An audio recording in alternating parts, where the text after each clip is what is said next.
بسم اللہ الرحمن الرحیم وصلی اللہ علی النبی الکریم محمد وآلہ وصحبہ اجمعین اما بعد۔ 8واں باب ہے کموڈیٹی ایکسچینج کے بارے میں۔ کموڈیٹی ایکسچینج انگریزی میں لکھا ہوا ہے کموڈیٹیز ایکسچینج۔ یہ کیا چیز ہوتی ہے؟ کہتے ہیں کموڈیٹی کے معنی سامان اور اشیاء کے ہیں۔ سمجھ رہے ہیں؟ کموڈیٹی کا معنی کیا ہوتا ہے؟ سامان اور اشیاء۔ جیسے شیئرز کی خرید و فروخت کے لیے ایک مارکیٹ قائم ہے جس کو اسٹاک مارکیٹ یا اسٹاک ایکسچینج کہتے ہیں، اسی طرح بعض اشیاء کی خرید و فروخت کے لیے بھی منظم مارکیٹ قائم ہے جن کو کموڈیٹی ایکسچینج اور عربی میں سوق السلع کہتے ہیں۔ اس مارکیٹ میں عام طور پر سونا، چاندی، لوہا، تانبا، گیہوں اور کپاس وغیرہ کی خرید و فروخت ہوتی ہے، اور جس کی بنیادی طور پر 3 صورتیں ہوتی ہیں۔ تو جس طریقے سے شیئرز کی خریداری کی مستقل ایک مارکیٹ بنی ہوئی ہے جس کو ہم لوگ اسٹاک ایکسچینج کہتے ہیں یا شیئر مارکیٹ کہتے ہیں یا اسٹاک مارکیٹ کہتے ہیں، تینوں ایک ہی چیز ہے، چاہے آپ اسٹاک ایکسچینج بولیں، چاہے اسٹاک مارکیٹ بولیں، چاہے شیئر مارکیٹ بولیں۔ تو وہاں پر جیسے مختلف کمپنیوں کی، مختلف اداروں کے شیئرز جیسے بکتے ہیں اور خرید و فروخت ہوتے ہیں، اسی طریقے سے اشیاء کی خرید و فروخت، جیسے سونے کی ہے، چاندی کی ہے، پیتل ہے، لوہا ہے، تانبا ہے، المونیم ہے، سمجھ رہے ہیں، غلہ جات ہے، میوہ جات ہے، ان تمام چیزوں کی بھی خرید و فروخت آن لائن ہوتی ہے۔ سمجھ رہے ہیں کیسے ہوتی ہے؟ آن لائن ہوتی ہے۔ ایسا نہیں کہ وہاں پر آپ جائیں تو آپ کو لائن سے سیب رکھا ہوا ملے، لائن سے گیہوں رکھا ہوا ملے، لائن سے سونا چاندی رکھے ہوئے ملے، ایسا نہیں ہے۔ آن لائن ان اشیاء کی خرید و فروخت ہوتی ہے۔ تو ان اشیاء کی، سامانوں کی جو آن لائن خرید و فروخت ہوتی ہے اس کو کموڈیٹی ایکسچینج کہتے ہیں۔ سمجھ رہے ہیں؟ اس کو کموڈیٹی ایکسچینج کہتے ہیں، اس مارکیٹ کو۔ اس مارکیٹ میں بنیادی طور پر 3 طرح سے خرید و فروخت ہوتی ہے۔ بنیادی طور سے اس مارکیٹ میں 3 طرح کی خرید و فروخت ہوتی ہے۔ نمبر 1 حاضر سودا یعنی اسپاٹ سیل۔ حاضر سودا یعنی اسپاٹ سیل، اس کو عربی میں عقود حالہ کہتے ہیں۔ العقود الحالہ یعنی فوری طور پر عقود۔ اس میں فوری طور پر قیمت ادا ہو جاتی ہے اور مبیع کے حقوق خریدار سے متعلق ہو جاتے ہیں۔ سمجھ رہے ہیں؟ اسپاٹ سیل میں کیا ہوتا ہے؟ فوری طور پر قیمت بھی دینی ہوتی ہے اور مبیع کے سارے حقوق خریدار سے متعلق ہو جاتے ہیں۔ اگر وہ ضائع ہوتا ہے، اس کی قیمت بڑھتی ہے، اس کی قیمت گھٹتی ہے، جو بھی ہوتا ہے تو اس کا پورا رسک کس کے ذمہ آ جاتا ہے؟ خریدار کے ذمہ آ جاتا ہے۔ یہ اور بات ہے کہ انتظامی مجبوریوں کی وجہ سے قبضے میں 1-2 دنوں کی تاخیر ہو جائے تو انتظامی مجبوری کی وجہ سے قبضے میں تاخیر ہو سکتی ہے، لیکن جملہ حقوق آپ کو حاصل ہو جائیں گے۔ یہ ہے حاضر سودا، عقود حالہ۔ نمبر 2 غائب سودا یعنی فارورڈ سیل۔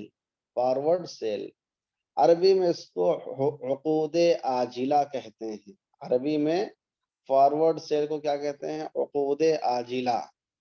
اس میں خرید و فروخت کا معاملہ تو طے پا جاتا ہے، لیکن قبضہ کے لیے مستقبل کی کوئی تاریخ مقرر ہوتی ہے۔ بات سمجھ میں آئی کہ نہیں آئی؟ جی، اس میں کیا ہوتا ہے؟ خرید و فروخت کا معاملہ طے پا جاتا ہے، تمام چیزیں ہو جاتی ہیں، لیکن قبضہ کب دینا ہے اس کی تاریخ مقرر کر دی جاتی ہے۔ مثلاً آج خرید و فروخت ہو گئی تو کہا جاتا ہے کہ 25 تاریخ کو آپ کو اس پر قبضہ ملے گا، سمجھ رہے ہیں؟ یعنی اس میں انتظامی معاملے کا دخل نہیں ہوتا، یہ باضابطہ فکس رہتا ہے۔ نمبر 3، فیوچر سیل، اس کو عربی میں بیع المستقبلیات کہتے ہیں۔ مستقبل کے معنی فیوچر، آگے کا، آئندہ، مستقبلیات اسی کو سے بنا ہوا ہے۔ اس میں بھی ایجاب و قبول ہو جاتا ہے اور قبضے کے لیے مستقبل کی کوئی تاریخ مقرر ہو جاتی ہے، لیکن مقصود سامان کا لین دین نہیں ہوتا، بلکہ معاملے کو برابر سرابر کرنا پیش نظر ہوتا ہے۔ بات سمجھ میں آئی؟ فیوچر سیل میں کیا ہوتا ہے؟ اس میں مستقبل کے لیے قبضے کی تاریخ بھی طے کی جاتی ہے، ایجاب و قبول بھی ہوتا ہے، جملہ حقوق بھی متعین کر دیے جاتے ہیں، لیکن اس میں خریدار کا مقصد بیچنا نہیں ہوتا ہے اور خریدنا نہیں ہوتا ہے، اور بیچنے والے کا مقصد بیچنا نہیں ہوتا ہے، بلکہ معاملے کو برابر سرابر کرنے کا نظریہ پیش نظر ہوتا ہے۔ وہ کیسے؟ مثلاً ایک شخص نے 1 جنوری کو خرید و فروخت کا معاملہ کیا، 1 جنوری کو خرید و فروخت کا معاملہ کیا، اور 31 جنوری کی تاریخ قبضہ کے لیے مقرر ہوئی۔ سمجھ رہے ہیں؟ 1 جنوری کو سامان خریدا ہے اور یہ کہا کہ قبضہ کب ملے گا؟ 31 تاریخ کو۔ جس وقت سامان کے خرید و فروخت کی بات ہوئی ہے اس وقت مثلاً لوہا 30,000 روپے کنٹل تھا، سمجھ رہے ہیں؟ کتنے میں ہے؟ 30,000 روپے کنٹل، اور 31 جنوری کو مثلاً 32,000 روپے ہو گیا، 31 جنوری کو 32,000 روپے ہو گیا، تو اب خریدار بائیں سے کہتا ہے کہ لوہا تم اپنے پاس رکھو اور وہ 2,000 روپے جو اس کی قیمت میں اضافہ ہوا ہے وہ مجھے ادا کر دو۔ تو بتائیے اس میں مبی منتقل ہوئی؟ کہیں اس میں مبی منتقل ہوئی؟ مبی منتقل نہیں ہوئی ہے، صرف اس مبی پر جو زائد پیسے ہوئے ہیں اس کا لین دین ہو گیا ہے، اس کا لین دین ہو گیا ہے، مبی اس کے پاس ہی موجود رہتی ہے۔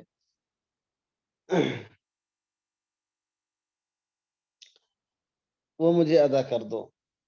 یا مثلاً 31 جنوری کو لوہے کی قیمت گر گئی اور گرنے کے بعد اس کی قیمت صرف 28,000 روپے باقی بچی، تو اب خریدار بائیں سے کہتا ہے کہ تم لوہا اپنے پاس ہی رکھو اور اس کی قیمت میں جو 2,000 روپے کی گراوٹ ہوئی ہے، 30,000 میں ہم نے لیا تھا، 2,000 روپیہ آپ کی جو گراوٹ کم ہوئی 28,000 میں اب ہو گیا ہے، وہ مجھ سے لے لو۔ تو سامان جس کے پاس ہوتا ہے اسی کے پاس رہتا ہے، بس خالی پیسے کے تبادلے کا کھیل ہوتا رہتا ہے، سمجھ رہے ہیں؟ رقم بڑھ گئی تو جو بائع ہے وہ مشتری کو دے دیتا ہے، رقم گھٹ گئی تو مشتری جو ہے وہ بائع کو بڑھا کر دے دیتا ہے، اور معاملہ برابر ہے تو کوئی بات ہی نہیں، ختم ہو جاتا ہے معاملہ۔ تو اس طریقے سے گویا کہ قیمتوں کی برابری کا مسئلہ ہوتا رہتا ہے، پیسے سے پیسے کا کھیل ہوتا ہے، سامان کی خریداری مقصود نہیں ہوتی ہے، اور نہ ہی سامان کو اپنے قبضے میں لینے کی آدمی ضرورت محسوس کرتا ہے۔ اسے کہتے ہیں فیوچر سیل۔ تو تینوں سمجھ میں آیا؟ اسپاٹ سیل، جی ابھی آتا ہے، اس کے ابھی احکام آ رہے، پریشان نہ ہو۔ بیع عینہ میں جو ہوتا ہے اس میں آدمی اسی سے تو بیچتا ہے، لیکن اس میں قبضہ ہو جاتا ہے، آدمی قبضہ کر کے پھر بعد میں اس کا سامان کو بیچتا ہے، اور اس میں قبضے کی بات نہیں ہوتی ہے، سامان تو اس کے پاس، پہلے والے کے پاس ہی میں موجود رہتا ہے، سمجھ رہے ہیں؟ تو اس لیے مکمل طور سے بیع عینہ کی بات اس میں صادق نہیں آئے گی۔ تو اسپاٹ سیل، فارورڈ سیل اور فیوچر سیل سمجھ میں آیا آپ کو؟ Spot sale, forward sale, future cell,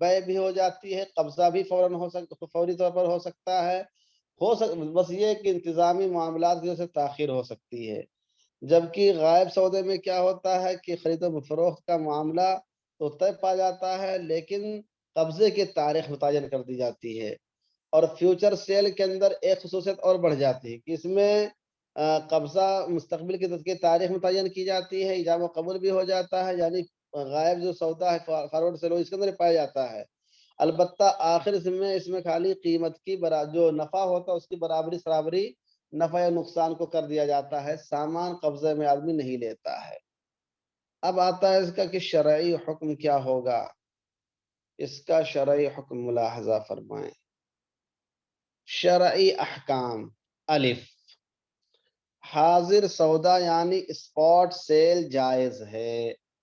حاضر سودا یعنی اسپاٹ سیل جائز ہے، بشرطے کہ مبیع موجود ہو اور بیچنے والے کی ملکیت میں ہو۔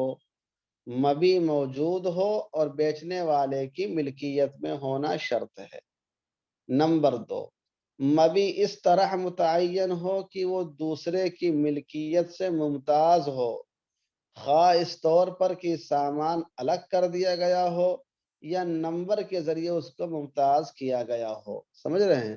مثلا کسی آدمی نے اپنا پلاٹ بیچا آن لائن، اب اس میں پلاٹ میں بہت سارے پلاٹ اس کے ہیں تو نمبر پڑا ہوتا ہے، پلاٹ نمبر 1 سے لے کر 25 تک کے کون سا پلاٹ نمبر آپ کا ہے، سمجھ رہے ہیں؟ تو اس کے ذریعے سے اس کا امتیاز ہو جاتا ہے کہ فلاں چیز آپ نے بیچی ہے۔ نمبر 3، جب خریدار کا اس شے پر قبضہ ہو جائے تو اب اس کو فروخت کرنا جائز ہے، خواہ خود فروخت کرے یا وکیل کے ذریعے فروخت کرے۔ تو قبضہ ہو جانے کے بعد اس کی بے جائز ہوگی، قبضہ ہونے سے پہلے اسپاٹ سیل میں اس کی بے درست نہیں ہوگی۔ یہ معاملہ آپ سے لوگ پوچھ سکتے ہیں کہ ہم لوگ ایسی تجارت کرتے ہیں، ایسا معاملہ کرتے ہیں اور ابھی قبضہ کرنے میں ہم کو 2 دن لگے گا، تو کیا اس سے پہلے بیچ سکتے ہیں؟ اس سے پہلے نہیں بیچ سکتے ہیں۔ تو معلوم یہ ہوا کہ اسپاٹ سیل فی نفسی درست ہے، البتہ اس کے اندر 3 شرطیں ضروری ہیں۔ ایک تو یہ ہے کہ مبیع موجود ہو اور بائع کی ملکیت میں ہو، دوسرے ہے کہ اس کا ممتاز کرنا ممکن ہو، تیسرے یہ کہ قبضہ ہو جائے تو اس کو بیچنا درست ہوگا۔ اب آتے ہیں غائب سودا یعنی فارورڈ سیل۔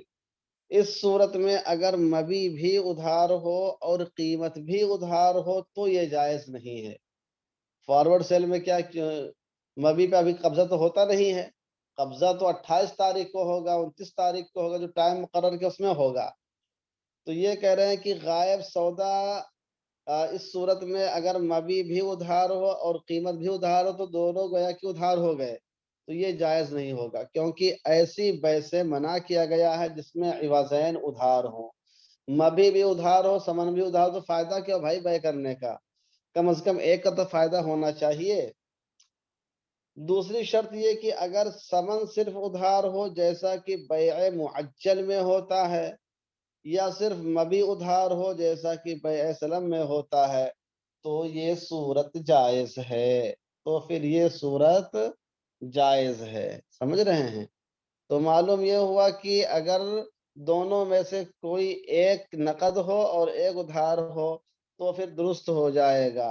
اگر ثمن پہلے دے دیا ہے اور مبیع بعد ملے گی، مبیع بعد دے گا تو پھر یہ بیع سلم ہو جائے گا، اور اگر مبیع پہلے دے دیتا ہے ثمن بعد میں دے تو پھر یہ بیع معجل ہو جائے گا، دونوں درست ہو جائے گا۔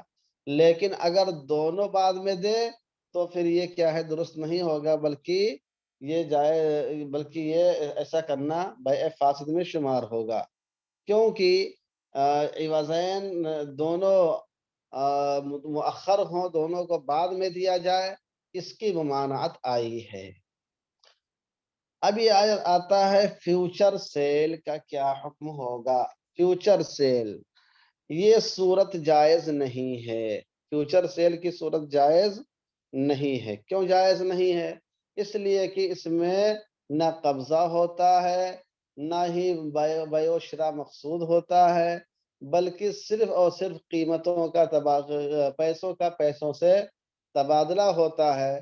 اس لیے یہ صورت سود کے دائرے میں آ جائے گی اور جائز نہیں ہوگی۔ تو اس طریقے سے کموڈٹی ایکسچینج میں اشیاء کی خرید و فروخت کے جو تین طریقے ہیں، ان تینوں طریقوں پر آپ کے سامنے تفصیل آ گئی ہے۔ اب اس میں یہ مسئلہ پیدا ہو سکتا ہے کہ اگر کوئی آدمی آن لائن سونا خریدے اور اس کی قیمت کو ادھار رکھے تو کیا حکم ہوگا، اور اگر سونے سے سونے کو خریدے یا چاندی کو چاندی سے خریدے تو کیا حکم ہوگا۔ تو اس میں بیع صرف کے جو عام احکام ہیں وہی احکام یہاں پر بھی لافظ ہوں گے، لاگو ہوں گے، اور اسی کی روشنی میں آپ جواب دیں گے۔ ٹھیک ہے، تو یہ رہا کموڈٹی ایکسچینج۔ آن لائن جو خرید و فروخت ہوتی ہے اس میں اگر دونوں ادھار ہوں تو پھر درست نہیں ہے، لیکن دونوں ادھار ہوتے نہیں ہیں، سمجھ رہے ہیں، نقد ہی ہوتے ہیں۔ عام طور سے جیسے ہم لوگ امیزون وغیرہ سے خریدتے ہیں تو وہ لوگ پہلے پیسہ لے لیتے ہیں پھر سامان بھیجتے ہیں، اور اگر پہلے سامان نہیں بھیجتے ہیں تو وہ گویا کہ بیع معلق رہتی ہے۔ جب ڈلیوری آپ کے گھر پہ پہنچانے کے لیے آئے گا، جب وہ آپ کو سامان دے گا اور آپ سے پیسہ لے لے گا تو وہ بیع نافذ ہو جائے گی، سمجھ رہے ہیں، بیع معلق بیع نافذ ہو جاتی ہے۔